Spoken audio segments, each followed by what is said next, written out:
नमस्कार दोस्तों, आइए सुनते हैं मनु भंडारी के द्वारा लिखी कहानी यही सच है। कानपुर। सामने आंगन में फैली धूप सिमटकर दीवारों पर चढ़ गई और कंधे पर बस्ता लटकाए नन्हे नन्हे बच्चों के झुंड दिखाई दिए तो एकाएक ही मुझे समय का आभास हुआ। घंटा भर हो गया यहाँ खड़े खड़े और संजय का अभी तक पता नहीं। झुंझलाती सी मैं कमरे में आती हूँ। कोने में रखी मेज पर किताबें बिखरी पड़ी हैं, कुछ खुली कुछ बंद। एक क्षण मैं उन्हें देखती रहती हूँ, फिर निरुद्देश्य सी कपड़ों की अलमारी खोलकर सरसरी सी नजर से कपड़े देखती हूँ। सब बिखरे पड़े हैं। इतनी देर यूं ही व्यर्थ खड़ी रही, इन्हें ही ठीक कर लेती, पर मन नहीं करता और फिर बंद कर देती हूँ। नहीं आना था तो व्यर्थ ही मुझे समय क्यों दिया। फिर यह कोई आज ही की बात है? हमेशा संजय अपने बनाए हुए समय से 2 घंटे देरी करके ही आते हैं और मैं हूं कि उसी क्षण से प्रतीक्षा करने में लग जाती हूँ। उसके बाद लाख कोशिश करके भी तो किसी काम में अपना मन नहीं लगा पाती। ये क्यों नहीं समझता कि मेरा समय बहुत अमूल्य है।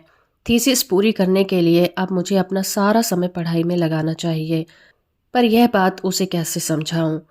मेज पर बैठकर मैं फिर पढ़ने का उपक्रम करने लगती हूँ, पर मन है कि लगता ही नहीं। पर्दे के जरा से हिलने से दिल की धड़कन बढ़ जाती है और बार बार नजर घड़ी के सरकते हुए कांटों पर दौड़ जाती है। हर समय यही लगता है कि वह आया और वह आया। तभी मेहता साहब की 5 साल की छोटी बच्ची झिझकती सी कमरे में आती है। आंटी, हमें कहानी सुनाओगी? नहीं, अभी नहीं, पीछे आना। मैं रुखाई से जवाब देती हूँ। वो भाग जाती है। ये मिसिस मेहता भी एक ही हैं। यो तो महीनों शायद अपनी सूरत नहीं देखती, पर बच्ची को जब तब मेरा सिर खाने भेज देती हैं। मेहता साहब तो फिर भी कभी कभी 8-10 दिन में खैरियत पूछ ही लेते हैं, पर वे तो बेहद अकड़ू मालूम होती हैं। अच्छा ही है, शायद दिलचस्पी दिखाती तो क्या मैं इतनी आज़ादी से घूम फिर सकती थी। खट खट खट, वही परिचित पद ध्वनि। तो आ गया संजय। मैं बरबस ही अपना सारा ध्यान पुस्तक में केंद्रित कर लेती हूँ। रजनीगंधा के ढेर सारे फूल लिए संजय मुस्कुराता सा दरवाजे पर खड़ा है। मैं देखती हूँ, पर मुस्कुराकर स्वागत नहीं करती। हंसता हुआ वो आगे बढ़ता है और फूलों को मेज पर पटक कर पीछे से मेरे दोनों कंधे दबाता हुआ पूछता है, तुम नाराज हो? रजनीगंधा की महक से सारा कमरा महकने लगता है। मुझे क्या करना है नाराज होकर? रुखाई से मैं कहती हूँ। वो कुर्सी सहित मुझे घुमाकर अपने सामने कर लेता है और बड़े दुलार के साथ ठोड़ी उठाकर कहता, तुम ही बताओ क्या करता। क्वालिटी में दोस्तों के बीच फंसा था, बहुत कोशिश करके भी उठ नहीं पाया। सबको नाराज करके आना अच्छा ही नहीं लगता। इच्छा होती है कि कह दूं, तुम्हें दोस्तों का ख्याल है, उनके बुरा मानने की चिंता है, पर मेरी नहीं है। पर कुछ नहीं कह पाती। एकटक उसके चेहरे की ओर देखती रहती हूँ। उसके सांवले चेहरे पर पसीने की बूंदें चमक रही हैं। कोई और समय होता तो मैंने अपने आंचल से उन्हें पोंछ दिया होता, पर आज नहीं। वो मंद मंद मुस्कुरा रहा है। उसकी आंखें क्षमा याचना कर रही हैं, पर मैं क्या करूं। तभी वह अपनी आदत के अनुसार मेरे गाल सहलाने लगता है। मुझे उसकी इसी बात पर गुस्सा आता है। हमेशा इसी तरह करेगा और फिर दुनिया भर का लाड़ दुलार दिखाएगा।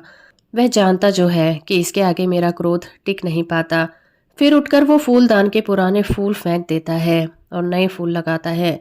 फूल सजाने में वो कितना कुशल है। एक बार मैंने यूं ही कह दिया था कि मुझे रजनीगंधा के फूल बड़े पसंद हैं, तो उसने नियम ही बना लिया कि हर चौथे दिन ढेर सारे फूल लाकर मेरे कमरे में लगा देता है।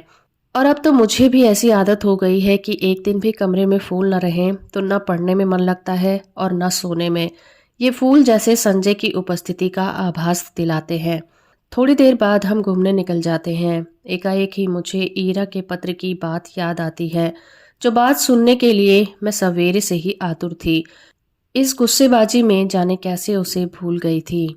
सुनो, ईरा ने लिखा है कि किसी दिन भी मेरे पास इंटरव्यू का बुलावा आ सकता है। मुझे तैयार रहना चाहिए। कहाँ, कलकत्ता से? कुछ याद करते हुए संजय पूछता है और फिर एकाएक ही उछल पड़ता है। यदि तुम्हें वह जॉब मिल जाए तो मजा आ जाए दीपा, मजा आ जाए। हम सड़क पर हैं, नहीं तो अवश्य ही उसने आवेश में आकर कोई हरकत कर डाली होती। जाने क्यों मुझे उसका इस प्रकार प्रसन्न होना अच्छा नहीं लगता। क्या वो चाहता है कि मैं कलकत्ता चली जाऊं, उससे दूर? तभी सुनाई देता है, तुम्हें ये जॉब मिल जाए तो मैं भी अपना तबादला कलकत्ता ही करवा लूंगा। हेड ऑफिस में। यहाँ की रोज की किचकिच से तो मेरा मन ही ऊब गया है। कितनी ही बार सोचा कि तबादले की कोशिश करूं, पर तुम्हारे ख्याल से हमेशा मुझे बांध लिया है। ऑफिस में शांति हो जाएगी, पर मेरी शामें कितनी वीरान हो जाएंगी। उसके स्वर की आर्द्रता ने मुझे छू लिया। एकाएक ही मुझे लगने लगा कि रात बड़ी सुहावनी हो चली है। हम दूर निकलकर अपनी प्रिय टेकरी पर जाकर बैठ जाते हैं। दूर दूर तक हल्की सी चांदनी फैली हुई है और शहर की तरह यहाँ का वातावरण धुएं से भरा हुआ नहीं है। वो दोनों पैर फैलाकर बैठ जाता है और घंटों मुझे अपने ऑफिस के झगड़े की बात सुनाता है और फिर कलकत्ता जाकर साथ जीवन बिताने की योजनाएं बनाता है। मैं कुछ नहीं बोलती, बस एक टक उसे देखती हूँ और देखती रहती हूँ। जब वो चुप हो जाता है तो बोलती हूँ, मुझे तो इंटरव्यू में जाते हुए बड़ा डर लगता है। पता नहीं कैसे क्या पूछते होंगे। मेरे लिए तो यह पहला ही मौका है। वो खिलखिलाकर हंस पड़ता है। तुम भी एक ही मूर्ख हो। घर से दूर यहाँ कमरा लेकर अकेली रहती हो, रिसर्च कर रही हो, दुनिया भर में घूमती फिरती हो और इंटरव्यू के नाम से डरती हो क्यों? और गाल पर हल्की सी चपत जमा देता है। फिर समझाता हुआ कहता है, और देखो, आजकल ये इंटरव्यू आदि तो सब दिखावा मात्र होते हैं। यहाँ किसी जान पहचान वाले से इन्फ्लुएंस डलवाना जाकर। पर कलकत्ता तो मेरे लिए एकदम नई जगह है। वहाँ ईरा को छोड़कर मैं किसी को नहीं जानती। अब उन लोगों को कोई जान पहचान हो तो बात दूसरी है। असहाय सी मैं कहती हूँ, और किसी को नहीं जानती। फिर मेरे चेहरे पर नजरें गड़ाकर पूछता है, निशीत भी तो है वहीं? होगा, मुझे क्या करना उससे? मैं एकदम ही भन्नाकर जवाब देती हूँ। पता नहीं क्यों मुझे लग ही रहा था कि अब यह वही बात करेगा। कुछ नहीं करना, वह छेड़ने के लहजे से कहता है और मैं भभक पड़ती हूँ। देखो संजय, मैं 1000 बार तुमसे कह चुकी हूँ कि उसे लेकर मेरा मजाक मत बनाया करो। मुझे इस तरह का मजाक जरा भी पसंद नहीं है। वो खिलखिलाकर हंस पड़ता है, पर मेरा तो मूड ही खराब हो जाता है। हम लौट पड़ते हैं। वो मुझे खुश करने के इरादे से मेरे कंधे पर हाथ रख देता है। मैं झपटकर हाथ हटा देती हूँ। पर क्या कह रहे हो? कोई देख लेगा तो क्या कहेगा? क्या कर रहे हो? कोई देख लेगा तो क्या कहेगा? कौन है यहाँ जो देख लेगा? और देख लेगा तो देख ले, आप ही कुड़ेगा। नहीं, मुझे पसंद नहीं है ये बेशर्मी। और सच ही मुझे रास्ते में ऐसी हरकतें पसंद नहीं हैं, चाहे रास्ता निर्लज ही क्यों ना हो, चाहे रास्ता निर्जन ही क्यों ना हो। पर है तो रास्ता ही, फिर कानपुर जैसी जगह। कमरे में लौटकर मैं उसे बैठने को कहती हूँ, पर वो बैठता नहीं, बस बाहों में भरकर एक बार चूम लेता है, वो भी जैसे उसका रोज का नियम है। वो चला जाता है। मैं बाहर बालकनी से निकलकर उसे देखती रहती हूँ। उसका आकार छोटा होते होते सड़क के मोड़ पर जाकर लुप्त हो जाता है। मैं उधर ही देखती रहती हूँ, निरुद्देश्य सी, खोई खोई सी। फिर आकर पढ़ने लग जाती हूँ।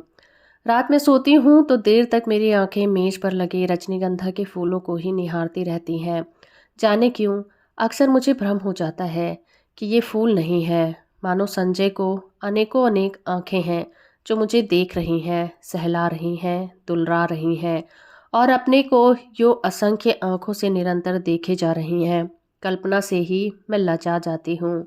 मैंने संजय को भी एक बार यह बात बताई थी तो वह खूब हंसा था और फिर मेरे गालों को सहलाते हुए उसने कहा था कि मैं पागल हूँ, निरी मूर्ख हूँ।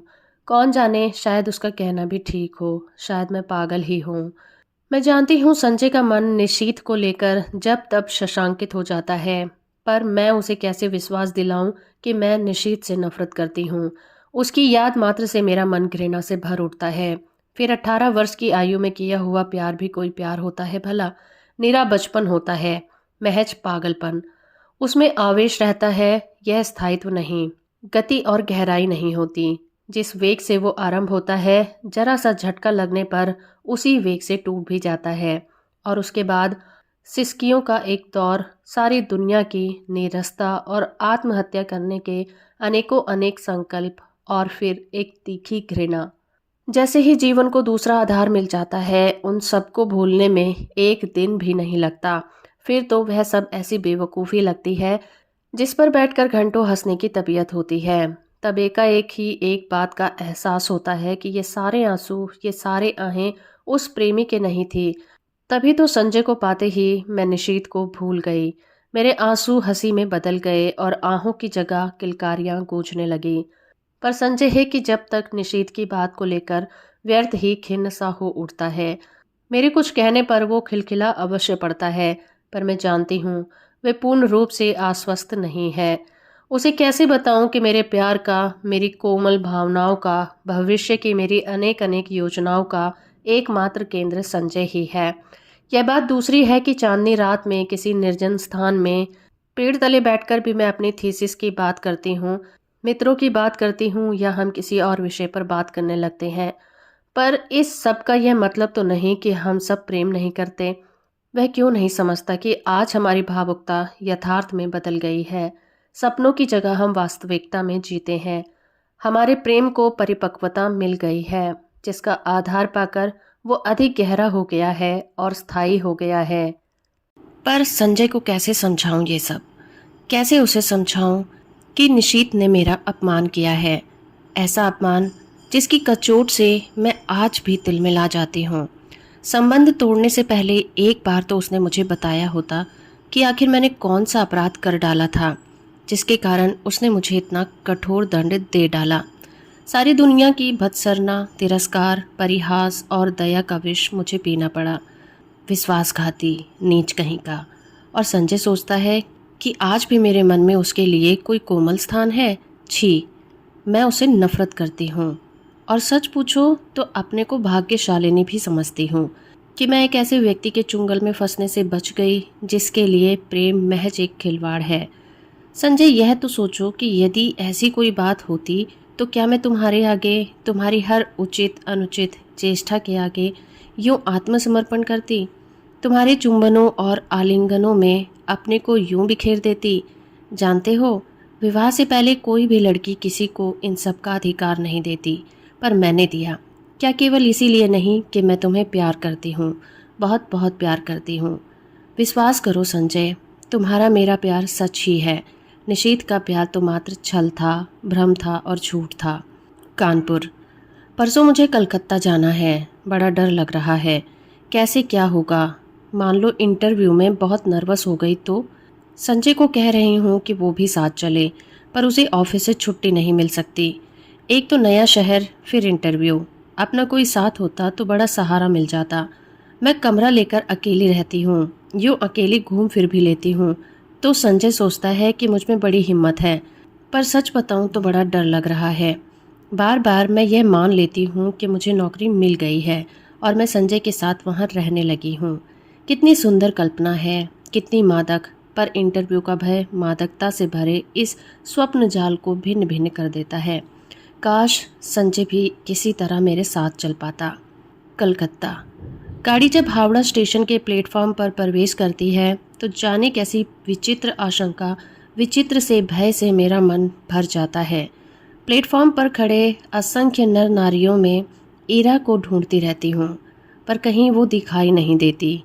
नीचे उतरने के बजाय खिड़की में से ही दूर दूर तक नजरें दौड़ाती हूँ। आखिर एक कुली को बुलाकर एक छोटा सा सूटकेस और बिस्तर उतारने का आदेश दे देती हूँ और नीचे उतर पड़ती हूँ। उस भीड़ को देखकर मेरी दहशत जैसे और बढ़ जाती है। तभी किसी के हाथ के स्पर्श से मैं बुरी तरह चौंक जाती हूँ। पीछे देखती हूँ तो ईरा खड़ी है। रुमाल से चेहरे का पसीना पोंछते हुए कहती है, उफ, तुझे ना देखकर मैं घबरा रही थी कि तुम्हारे घर भी कैसे पहुंचूंगी। बाहर आकर हम टैक्सी में बैठते हैं। अभी तक मैं स्वस्थ नहीं हो पाई हूँ। जैसे ही हावड़ा पुल पर गाड़ी पहुंचती है, हुगली के जल को स्पर्श करती हुई ठंडी हवाएं तन मन को एक ताजगी से भर देती हैं। इरा मुझे इस पुल की विशेषता बताती है और मैं विस्मित सी उस पुल को देखती रहती हूँ।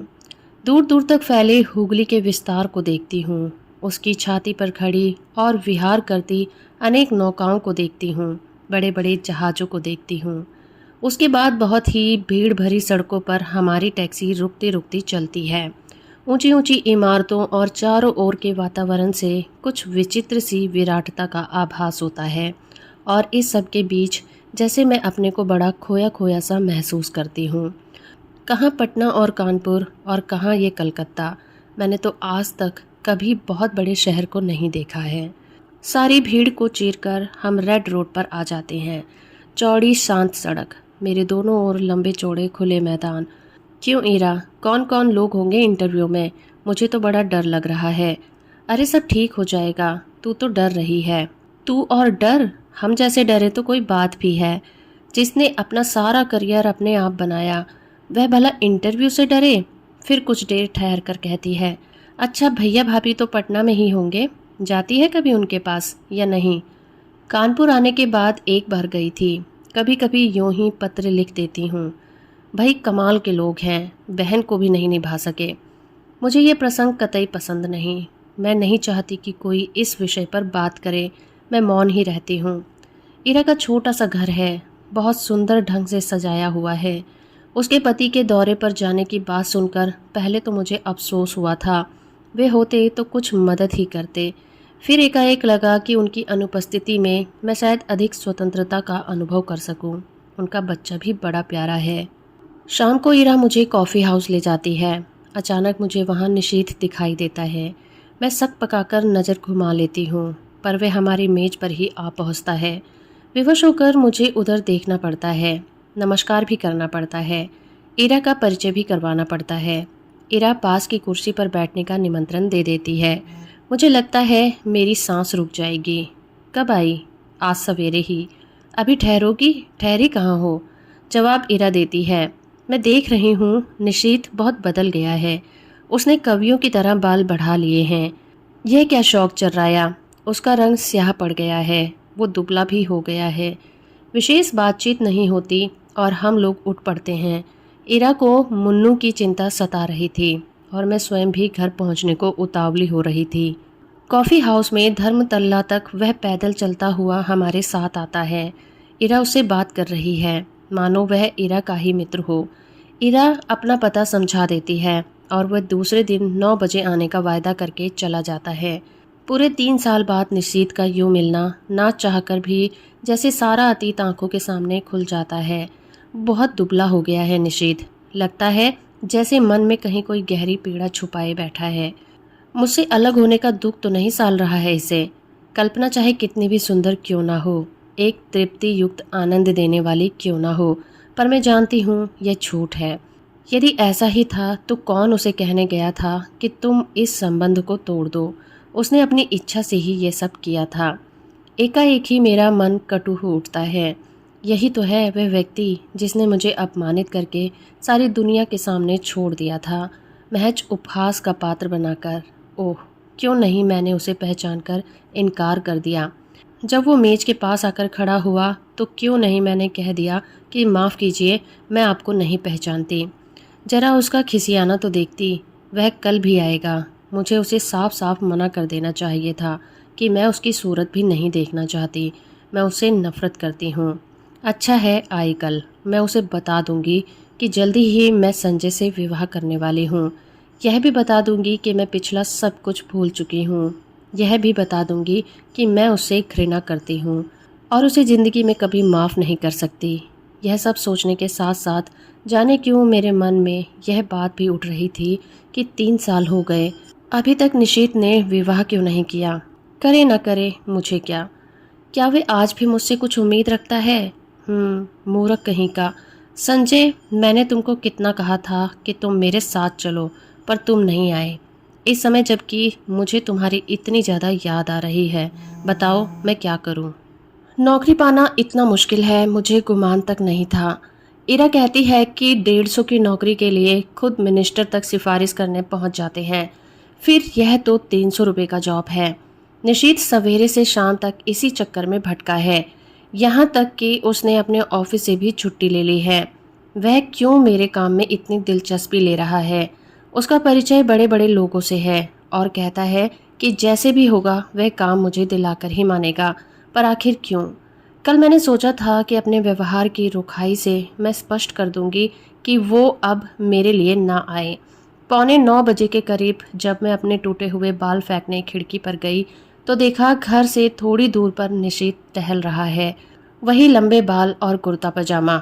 तो वह समय से पहले ही आ गया। संजय होता तो 11 से पहले नहीं पहुंचता। समय पर पहुंचना तो वह जानता ही नहीं है।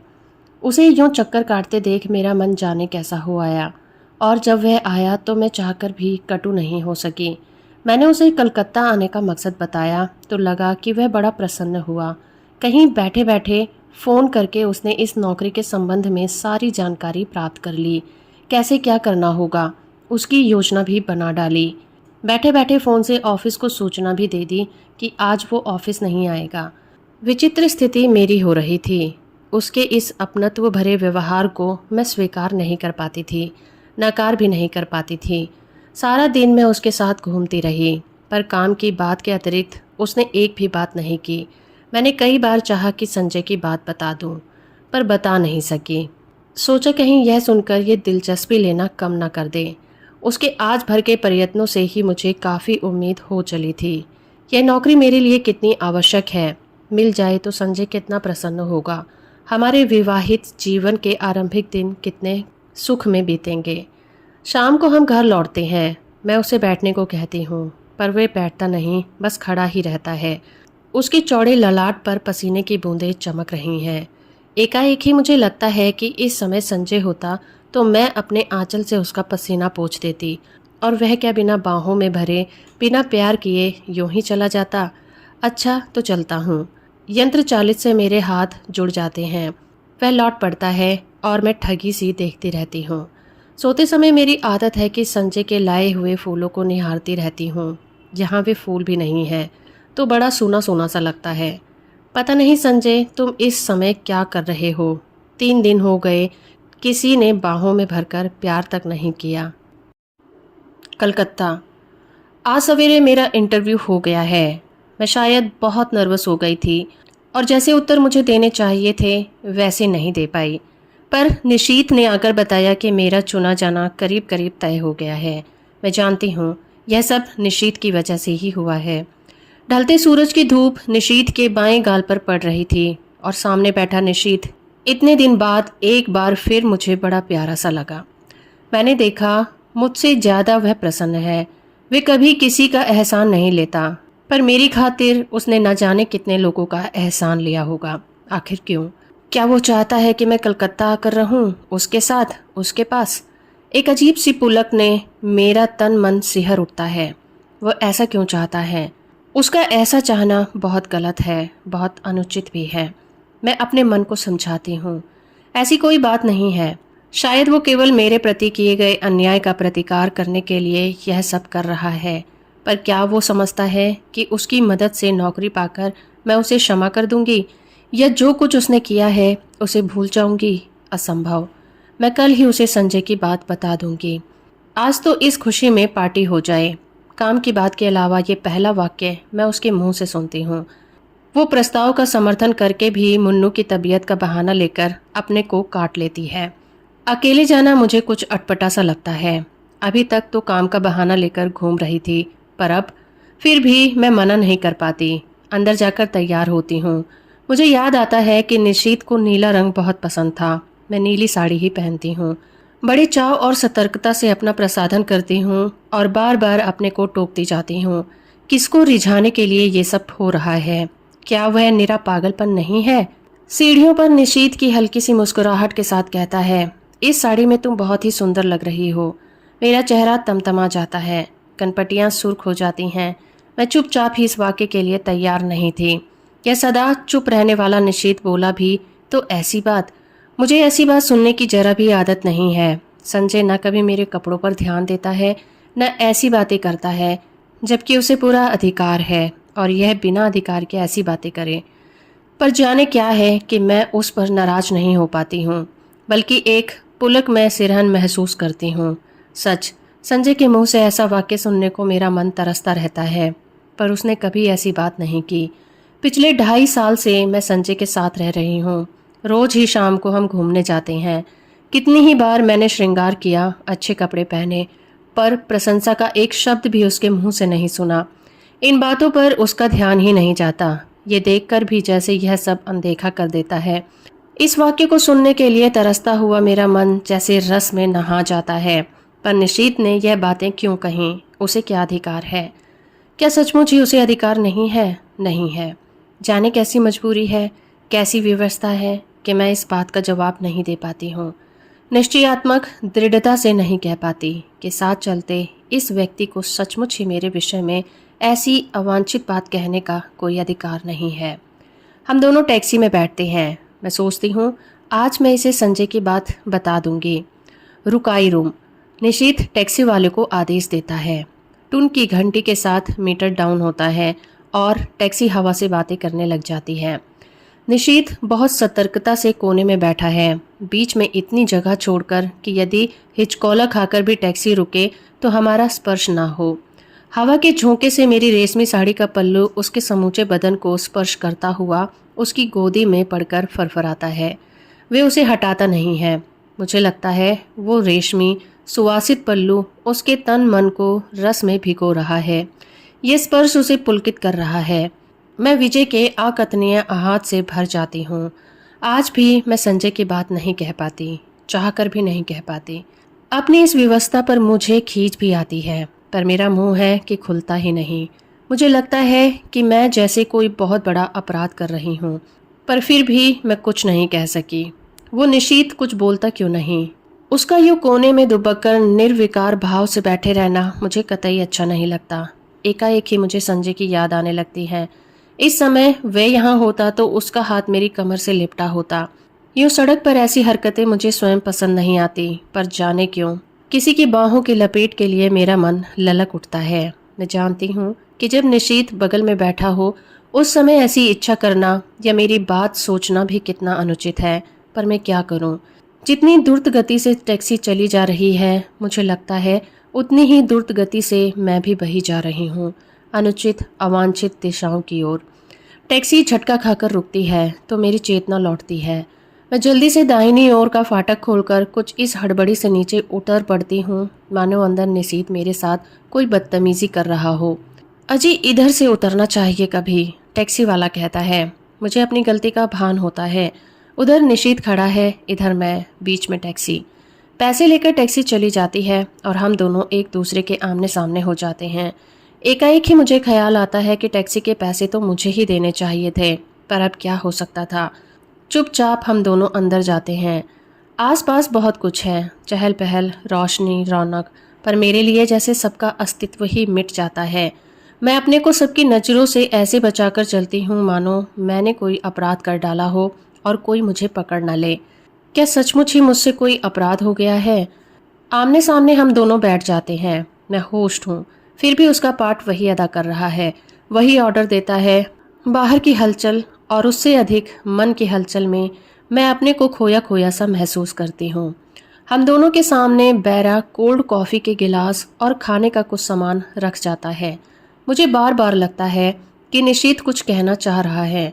मैं उसके होठों की धड़कन का महसूस कर सकती हूँ। वो जल्दी से कॉफ़ी का स्ट्रॉ मुंह से लगा लेता है। मूर्ख कहीं का, वो सोचता है मैं बेवकूफ़ हूँ। मैं अच्छी तरह जानती हूँ कि इस समय क्या सोच रहा है। 3 दिन साथ रहकर भी हमने उस प्रसंग को नहीं छेड़ा। शायद नौकरी की बात ही हमारे दिमागों पर छाई हुई थी, पर आज अवश्य ही वो बात आएगी। ना आए, यह कितना अस्वाभाविक है, पर नहीं, स्वाभाविक शायद यही है। 3 साल पहले जो अध्याय सदा के लिए बंद हो गया, उसे उलटकर देखने का साहस शायद हम दोनों में से किसी को नहीं है। जो संबंध टूट गए, अब उन पर कौन बातें करे? मैं तो कभी नहीं करूँगी, पर उसे तो करना चाहिए। तोड़ा उसने था, बात भी वही आरंभ करे। मैं क्यों करूं? और मुझे क्या पड़ी है? मैं तो जल्दी ही संजय से विवाह करने वाली हूँ। क्यों नहीं मैं इसे अभी संजय की बात बता देती? पर जाने कैसी व्यवस्था है, जाने कैसा मोह है कि मैं मुंह खोल ही नहीं पाती। एकाएक मुझे लगता है कि जैसे उसने कुछ कहा। आपने कुछ कहा? नहीं तो मैं खिसिया जाती हूँ। फिर वही मौन। खाने में मेरा जरा भी मन नहीं लग रहा है, पर यंत्र चालित सी मैं खा रही हूँ। शायद वह भी ऐसे ही खा रहा है। मुझे फिर लगता है कि उसके होंठ फड़क रहे हैं और स्टॉ पकड़े हुए उंगलियां कांप रही हैं। मैं जानती हूँ वो पूछना चाहता है, दीपा तुमने मुझे माफ़ तो कर दिया ना? वह पूछ ही क्यों नहीं लेता? मान लो यदि पूछ ही ले तो क्या मैं कह सकूंगी कि मैं तुम्हें ज़िंदगी भर माफ़ नहीं कर सकती? मैं तुमसे नफरत करती हूँ। मैं तुम्हारे साथ घूम फिर ली या कॉफ़ी पी ली तो यह मत समझ लो कि मैं तुम्हारे विश्वासघात की बात को भूल गई हूँ और एकाएक ही पिछला सब कुछ मेरी आंखों के सामने तैरने लग जाता है। पर यह क्या, असहाय अपमानित पीड़ा, क्रोध और कटुता क्यों नहीं याद आती?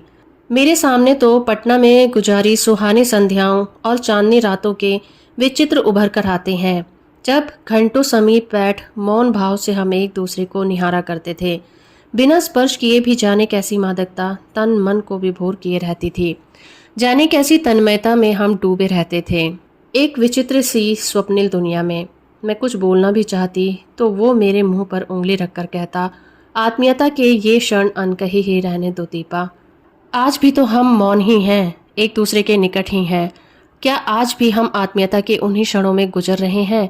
मैं अपनी सारी शक्ति लगाकर चीख पकड़ना चाहती हूँ, नहीं नहीं नहीं नहीं, पर कॉफ़ी सिप करने के अतिरिक्त मैं कुछ नहीं कर पाती। मेरा यह विरोध हृदय की न जाने कौन सी अतल गहराइयों में डूब जाता है। निशीत मुझे बिल नहीं देने देता। एक विचित्र सी भावना मेरे मन में उठती है कि छीना झपटी में किसी तरह मेरा हाथ इसके हाथ से छू जाए। मैं अपने स्पर्श से उसके मन के तारों को झंझना देना चाहती हूँ, पर वैसा अवसर नहीं आता। बिल वही देता है, मुझसे तो विरोध भी नहीं किया जाता। मन में प्रचंड तूफान, पर फिर भी निर्विकार भाव से मैं टैक्सी में आकर बैठती हूँ। फिर वही मौन, वही दूरी। पर न जाने क्या है कि मुझे लगता है कि निशीथ मेरे बहुत निकट आ गया है, बहुत ही निकट। बार बार मेरा मन करता है कि क्यों नहीं निशीथ मेरा हाथ पकड़ लेता, क्यों नहीं मेरे कंधे पर हाथ रख देता। मैं जरा भी बुरा नहीं मानूंगी, जरा भी नहीं, पर वह कुछ भी नहीं करता। सोते समय रोज की तरह मैं आज भी संजय का ध्यान करते हुए ही सोना चाहती हूँ, पर निश्चित है कि बार बार संजय की आकृति को हटाकर स्वयं ही खड़ा हो जाता है। अपनी मजबूरी पर खींच खींच जाती हूँ। आज कितना अच्छा मौका था सारी बातें बता देने का, पर मैं न जाने कहाँ भटकी थी कि कुछ भी नहीं बता पाई। शाम को मुझे निशीत अपने साथ ले गया। पानी के किनारे हम घास पर बैठ गए। कुछ दूर पर काफ़ी भीड़ भाड़ और चहल पहल थी, पर यह स्थान अपेक्षाकृत शांत था। सामने लेक के पानी में छोटी छोटी लहरें उठ रही थी। चारों ओर के वातावरण का कुछ विचित्र सा भाव मन में उमड़ पड़ा था। अब तो तुम यहाँ आ जाओगी, मेरी ओर देखकर उसने कहा। हाँ, नौकरी के बाद क्या इरादा है? मैंने देखा उसकी आंखों में कुछ जानने की आतुरता फैलती जा रही है, शायद कुछ कहने की भी। मुझसे कुछ जानकर वह अपनी बात कहेगा। कुछ नहीं, जाने क्यों मैं ये कह गई। कोई है जो मुझे कचोटे डाल रहा है। क्यों नहीं मैं बता देती कि नौकरी के बाद मैं संजय से विवाह करूँगी। मैं संजय से प्रेम करती हूँ, वह मुझसे प्रेम करता है। वह बहुत अच्छा है, बहुत ही। वह मुझे तुम्हारी तरह धोखा नहीं देता, पर मैं कुछ भी तो नहीं कह पाती। अपनी इस बेबसी पर मेरी आंखें छलछला आती हैं। मैं दूसरी ओर मुंह फेर लेती हूँ। तुम्हारे यहाँ आने से मैं बहुत खुश हूँ। मेरी सांस जहाँ की तहाँ रुक जाती है आगे के शब्द सुनने के लिए, पर शब्द नहीं आते। बड़ी कातर, करुण और यातना भरी दृष्टि से मैं उसे देखती हूँ, मानो कह रही हूँ कि तुम कह क्यों नहीं देते निशीथ कि आज भी तुम मुझसे प्यार करते हो। तुम मुझे सदा अपने पास रखना चाहते हो। जो कुछ हो गया है उसे भूलकर तुम मुझसे विवाह करना चाहते हो। कह दो निशीथ, कह दो। यह सुनने के लिए मेरा मन अकुला रहा है, छटपटा रहा है। मैं बुरा नहीं मानूंगी, जरा भी बुरा नहीं मानूंगी। मान ही कैसे सकती हूँ निशीथ? इतना सब हो जाने के बाद भी शायद मैं तुम्हें प्यार करती हूँ। शायद नहीं, सचमुच ही मैं तुम्हें प्यार करती हूँ। मैं जानती हूँ तुम कुछ नहीं कहोगे, सदा के ही मितभाषी जो हो। फिर भी कुछ सुनने की आतुरता के लिए मैं तुम्हारी तरफ देखती रहती हूँ, पर तुम्हारी नज़र तो लेक के पानी पर जमी हुई है, शांत और मौन। आत्मीयता के ये क्षण अनकहे भले ही रह जाएं, पर अनबुझे नहीं रह सकते। तुम चाहे ना कहो, पर मैं जानती हूँ तुम आज भी मुझे प्यार करते हो, बहुत प्यार करते हो। मेरे कलकत्ता आ जाने के बाद इस टूटे संबंध को फिर से जोड़ने की बात ही तुम इस समय सोच रहे हो। तुम आज भी मुझे अपना ही समझते हो। तुम जानते हो आज भी दीपा तुम्हारी है, और मैं। लगता है इस प्रश्न का उत्तर देने का साहस मुझ में नहीं है। मुझे डर है कि जिस आधार पर मैं तुमसे नफरत करती थी, उसी आधार पर कहीं मुझे अपने से नफरत न करनी पड़े। लगता है रात आधी से भी अधिक ढल गई है। कानपुर। मन में उत्कट अभिलाषा होते हुए भी निशीथ की आवश्यक मीटिंग की बात सुनकर मैंने कह दिया था कि तुम स्टेशन मत आना। इरा आई थी, पर गाड़ी पर बिठाकर ही चली गई, या कहूँ कि मैंने ज़बरदस्ती ही उसे भेज दिया। मैं जानती थी कि लाख मना करने पर भी निशीत आएगा और विदा के उन अंतिम क्षणों में मैं उसके साथ अकेले ही रहना चाहती थी। मन में एक दबी सी आशा थी कि चलते समय शायद ही वह कुछ कह दे। गाड़ी चलने में बस 10 मिनट ही रह गए तो देखा बड़ी व्यग्रता से डिब्बों में झांकता झांकता निशीत आ रहा है। पागल, उसे इतना तो समझना चाहिए कि उसकी प्रतीक्षा में मैं यहाँ बाहर खड़ी हूँ। मैं दौड़कर उसके पास जाती हूँ। आप क्यों आए? पर मुझे उसका आना बहुत अच्छा लगता है। वह बहुत थका हुआ लग रहा है। शायद सारा दिन बहुत व्यस्त रहा और दौड़ता दौड़ता मुझे भी ऑफ करने यहाँ आ पहुँचा। मन करता है कुछ ऐसा करूं जिससे उसकी सारी थकान दूर हो जाए, पर क्या करूं? हम डिब्बे के पास आ जाते हैं। जगह अच्छी मिल गई है। वह अंदर झांकते हुए पूछता है, हाँ, पानी वानी तो है? है। बिस्तर फैला लिया? मैं खींच पड़ती हूँ। वो शायद समझ जाता है, सो चुप हो जाता है। हम दोनों एक क्षण तो एक दूसरे की ओर देखते हैं। मैं उसकी आंखों में विचित्र सी छाया देखती हूँ, मानो कुछ है जो उसके मन में घुट रहा है, उसे मथ रहा है, पर वो कह नहीं पा रहा है। वह क्यों नहीं कह देता? क्यों नहीं अपने मन की इस घुटन को हल्का कर देता? आज भीड़ विशेष नहीं है। चारों ओर नज़र डालकर वो कहता है। मैं भी एक बार चारों ओर देख लेती हूँ, पर नज़र मेरी बार बार घड़ी पर ही जा रही है। जैसे जैसे समय सरक रहा है, मेरा मन किसी गहरे अवसाद में डूब रहा है। मुझे कभी उस पर दया आती है तो कभी खींच। गाड़ी चलने में केवल 3 मिनट बाकी रह गए हैं। एक बार फिर हमारी नज़रें मिल जाती हैं। ऊपर चढ़ जाओ, अब गाड़ी चलने वाली है। बड़ी असहाय सी नज़रों से मैं उसे देखती हूँ, मानो कह रही हूँ, तुम ही चढ़ा दो। मैं फिर धीरे धीरे चढ़ जाती हूँ। दरवाजे पर मैं खड़ी हूँ और वो नीचे प्लेटफॉर्म पर जाकर पहुँचने की खबर देना। जैसे ही मुझे उधर कुछ निश्चित रूप से मालूम होगा, मैं तुम्हें सूचना दूंगा। मैं कुछ नहीं बोलती, बस उसे देखती रहती हूँ। सीटी, हरी झंडी, फिर सीटी। मेरी आंखें छलछला आती हैं। गाड़ी एक हल्के से झटके के साथ सरकने लगती है। वो गाड़ी के साथ कदम आगे बढ़ाता है और मेरे हाथ पर धीरे से अपना हाथ रख देता है। मेरा रोम रोम सिहर उठता है। मन करता है चिल्ला पड़ूं। मैं सब समझ गई निशीत, सब समझ गई। जो कुछ तुम इन 4 दिनों में नहीं कह पाए, वो तुम्हारे इस स्पर्श ने कह दिया। विश्वास करो, यदि तुम मेरे हो तो मैं तुम्हारी हूँ, केवल तुम्हारी, एकमात्र तुम्हारी। पर मैं कुछ कह नहीं पाती, बस साथ चलते निशीत को देखती भर रहती हूँ। गाड़ी की गति पकड़ते ही वह हाथ को जरा सा दबाकर छोड़ देता है। मेरी छलछलाई आंखें मूंद जाती हैं। मुझे लगता है यह स्पर्श, यह सुख, यह क्षण ही सत्य है, बाकी सब झूठ है। अपने को भूलने का, भरमाने का, छलने का असफल प्रयास है। आंसू भरी आंखों से मैं प्लेटफॉर्म को पीछे छोड़ता हुआ देखती हूँ। सारी आकृतियां धुंधली सी दिखाई देती हैं। असंख्य हिलते हुए हाथों के बीच निशीत के हाथ को, उस हाथ को जिसने मेरा हाथ पकड़ा था, ढूंढने का असफल सा प्रयास करती हूँ।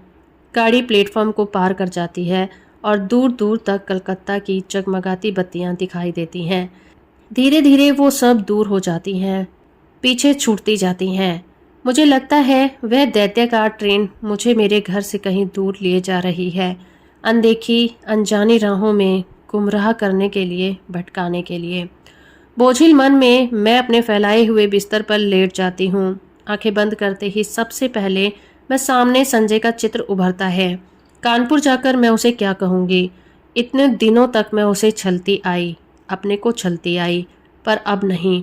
मैं उसे सारी बात समझा दूंगी। कहूँगी, संजय जिस संबंध को टूटा हुआ जानकर मैं भूल चुकी थी, उसकी जड़ें हृदय में किन अतल गहराइयों में जमी हुई हैं, इसका एहसास कलकत्ता में निशीत से मिलकर हुआ। याद आता है तुम निशीत को लेकर सदैव ही संदिग्ध रहते थे, पर तब मैं तुम्हें ईर्ष्यालु समझती थी। आज स्वीकार करती हूँ कि तुम जीते, मैं हारी। सच मानना संजय, 2.5 साल में स्वयं भ्रम में थी। मैं तुम्हें भी भ्रम में डाल रखा था, पर आज भ्रम के, छलना के सारे की सारे चित्र छिन्न भिन्न हो गए हैं। मैं आज भी निशीत को प्यार करती हूँ, और ये जानने के बाद एक दिन भी तुम्हारे साथ और छल करने का दुस्साहस कैसे करूं? आज पहली बार मैंने अपने संबंधों का विश्लेषण किया तो जैसे सब कुछ ही स्पष्ट हो गया, और जब मेरे सामने सब कुछ स्पष्ट हो गया तो तुमसे कुछ भी नहीं कह पाऊंगी। तुम्हारे सामने मैं चाहूँ तो भी झूठ नहीं बोल सकती। आज लग रहा है तुम्हारे प्रति मेरे मन में जो भी कुछ भावना है वो प्यार ही नहीं, केवल कृतज्ञता ही है। तुमने मुझे उस समय सहारा दिया था जब मैं अपने पिता और निशीत को खोकर चूर चूर हो चुकी थी। सारा संसार मुझे वीरान नजर आने लगा था। उस समय तुमने मुझे अपना स्नेहिल स्पर्श से जला दिया था। मेरा मुरझाया मन हरा हो उठा था और मैं कृतकृत्य हो गई थी और समझने लगी कि मैं तुमसे प्यार करती हूँ। पर प्यार की बेसुध घड़ियाँ, वे विभोर क्षण, तन्मयता के वे पल जहाँ शब्द चुक जाते हैं, हमारे जीवन में कभी नहीं आए। तुम ही बताओ, आए कभी? तुम्हारे असंख्य आलिंगनों और चुम्बनों के बीच भी एक क्षण के लिए भी तो मैंने कभी तन मन के सुध बिसरा देने वाली पुलक या मादकता का अनुभव नहीं किया।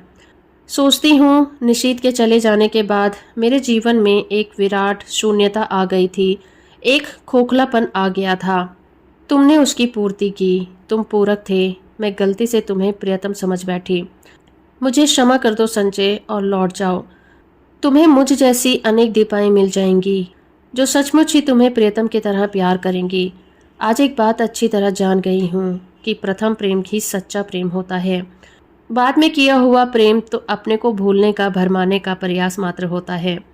इसी तरह की असंख्य बातें मेरे दिमाग में आती हैं जो मैं संजय से कहूँगी, कह सकूँगी यह सब, लेकिन कहना तो होगा ही। उसके साथ अब एक दिन भी छल नहीं कर सकती।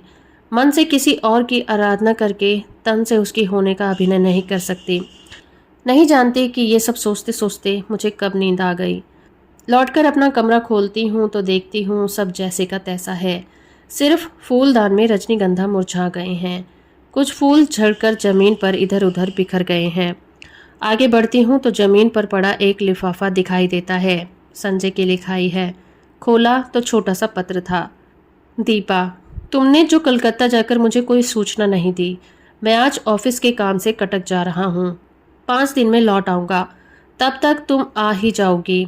जानने को उत्सुक हूँ कि कलकत्ता में क्या हुआ। तुम्हारा संजय। एक लंबा निर्विश्वास निकल जाता है। लगता है एक बड़ा बोझ हट गया। इस अवधि में तो मैं अपने को अच्छी तरह तैयार कर लूँगी। नहा धोकर सबसे पहले मैं निशीत को पत्र लिखती हूँ। उसकी उपस्थिति से जो हिचक मेरे होठ बंद किए हुए थी, दूर रहकर वो अपने आप ही टूट जाती है। मैं स्पष्ट शब्दों में लिख देती हूँ कि चाहे उसने कुछ भी नहीं कहा, फिर भी मैं सब कुछ समझ गई हूँ। साथ ही यह भी लिख देती हूँ कि मैं उसकी उस हरकत से बहुत दुखी थी, बहुत नाराज भी। पर उसे देखते ही जैसे सारा क्रोध बह गया। इस अपनत्व में क्रोध भला टिक भी कैसे पाता। लौटी हूँ तब से न जाने कैसी रंगीनी और मादकता मेरी आंखों के आगे छाई हुई है। एक खूबसूरत से लिफाफे में उसे बंद करके मैं स्वयं पोस्ट करने जाती हूँ। रात में सोती हूँ तो अनायास ही मेरी नज़र सूने फूलदान पर जाती है।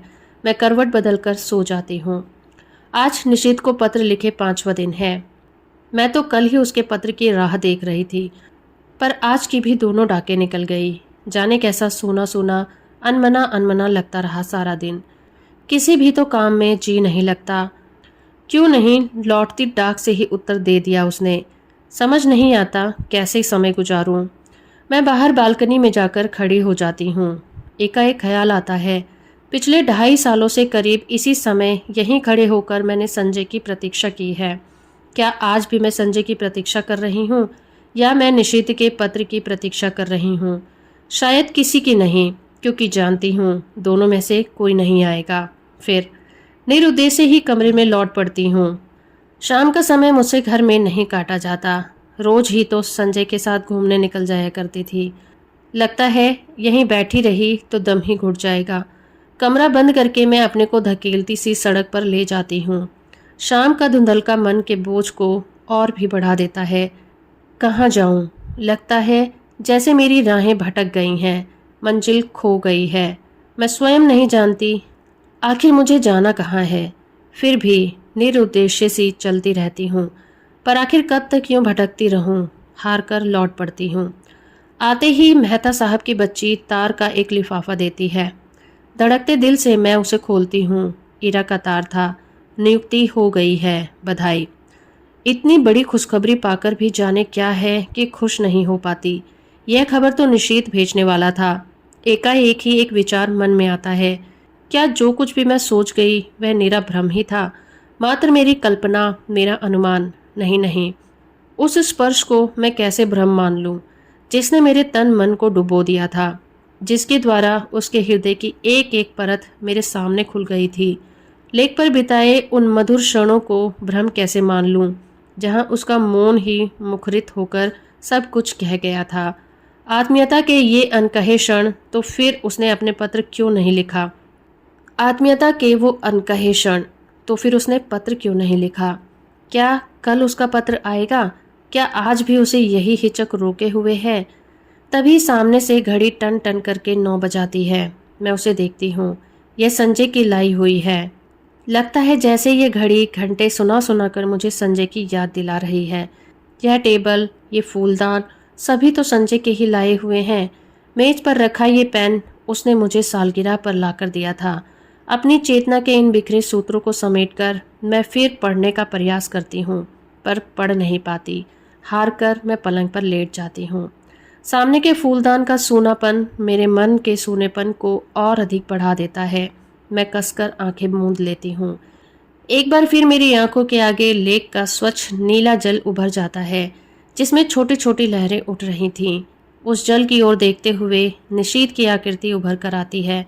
वो लाख जल की ओर देखे, पर चेहरे पर अंकित उसके मन की हलचल को मैं आज भी इतनी दूर रहकर भी महसूस कर लेती हूँ। कुछ न कह पाने की मजबूरी, उसकी विवशता, उसकी घुटन आज भी मेरे सामने साकार हो उठती है। धीरे धीरे लेक के पानी का विस्तार सिमटता जाता है और एक छोटी सी राइटिंग टेबल में बदल जाता है। और मैं देखती हूँ कि एक हाथ में पेन लिए और दूसरे हाथ की उंगलियों को बालों में उलझाए निशीथ बैठा है। वही मजबूरी, वही विवशता, वही घुटन लिए। वो चाहता है पर जैसे लिख नहीं पाता। वो कोशिश करता है पर उसका हाथ बस कांप कर रह जाता है। ओह, लगता है उसकी घुटन मेरा दम घोंट कर रख देगी। मैं एकाएक ही आंखें खोल देती हूँ। वही फूलदान, पर्दे, मेज और घड़ी। आखिर आज निशीथ का पत्र आ गया। धड़कते दिल से मैंने उसे खोला। इतना छोटा सा पत्र। प्रिय दीपा, तुम अच्छी तरह पहुंच गई, ये जानकर प्रसन्नता हुई। तुम्हें अपनी नियुक्ति का तार तो मिल ही गया होगा। मैंने कल ही इरा जी को फ़ोन करके सूचना दे दी थी और उन्होंने बताया कि तार दे देंगी। ऑफिस की ओर से भी सूचना मिल जाएगी। इस सफलता के लिए मेरी ओर से हार्दिक बधाई स्वीकार करना। सच, मैं बहुत खुश हूँ कि तुम्हें यह काम मिल गया। मेहनत सफल हो गई। शेष फिर निशीथ। बस धीरे धीरे पत्र के सारे शब्द आंखों के आगे लुप्त हो जाते हैं। रह जाता है केवल शेष फिर। तो अभी उसके पास कुछ लिखने को शेष है। क्यों नहीं लिख दिया उसने अभी? क्या लिखेगा वो? मैं मुड़कर दरवाजे की ओर देखती हूँ। रजनीगंधा के ढेर सारे फूल लिए मुस्कुराता सा संजय खड़ा है। एक क्षण मैं संज्ञा शून्य सी उसे देखती रह जाती हूँ, मानो पहचानने की कोशिश कर रही हूँ। वो आगे बढ़ता है तो मेरी खोई हुई चेतना लौटती है और विक्षिप्त सी दौड़कर उससे लिपट जाती हूँ। क्या हो गया है तुम्हें? पागल हो गई हो क्या? तुम कहाँ चले गए थे संजय? और मेरा स्वर टूट जाता है। अनायास ही आंखों से आंसू बह निकलते हैं। क्या हो गया है? कलकत्ता का काम नहीं मिल पाया क्या? गोली मारो काम को। तुम इतनी परेशान क्यों हो? पर मुझसे कुछ नहीं बोला जाता। बस मेरी बाहों की जकड़ कसती जाती है, कसती जाती है। रजनीगंधा की महक धीरे धीरे मेरे तन मन पर छा जाती है। तभी मैं अपने बाल पर संजय के अधरों का स्पर्श महसूस करती हूँ और मुझे लगता है कि ये स्पर्श, यह सुख, यह क्षण ही सत्य है और सब झूठ था, मिथ्या था और भ्रम था और हम दोनों एक दूसरे में आलिंगन में बंधे रहते हैं। तो दोस्तों, अभी आप सुन रहे थे मनु भंडारी के द्वारा लिखी कहानी यही सच है। उम्मीद करती हूँ ये कहानी और मेरा प्रयास आपको अच्छा लगा होगा। वीडियो को लाइक और चैनल को सब्सक्राइब करना बिल्कुल मत भूलिएगा।